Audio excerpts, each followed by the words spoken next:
kaparmer. Kausog na ng pagbudot. Oh. Puta kang sound, pero di sila si Katog. Oh. Tanawa, alerto sila. Oh. Mau pa na ipag-abot. 150 na kabuk. Una teknik mga kaparmer. Karang mabuhay ta nga ita maikag sa uban. Muli ta masina kay delikado ng masinahon. Mura na teknik mga kaparmer, ning kamot. Aron dili ta sina sa uban, maning kamot ha. Yan na. Oh, di ba? Tinuod na mga kaparmer. Mo na yung itagdo ninyo arong makapalitan bugas. Sige ra kag kasuko sa imong silingan, liwang ka.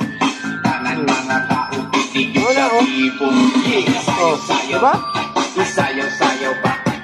Oh, to slow down oh. Gilain na to, salina na to kay 3 kilos na siguro na ang usada. Oh. Di mawa ng sao, no? Grabe nga kaparmer. Saon. Kumpate. Sok antang mita ni. Sok antang mita. Bahala ka.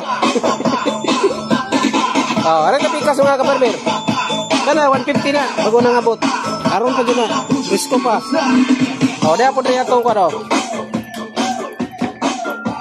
Oh, 100 na ni kay nahutan man atong panahon na. Wow. Kita po ka mga kaparmer. Kapilang kilo? Ha? Nanay kilo?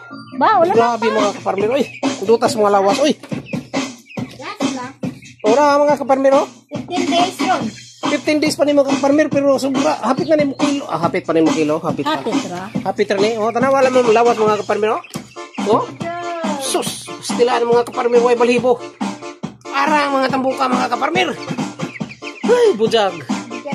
Bujag. Oo. Stilan. Kaya na nakadagkog dispress mikado mga kaparmer. Ay, thank you Lord. Arang dagkuha mga kaparmer. May ilhan din mga dagko kayo. Way mga balibo. Oh.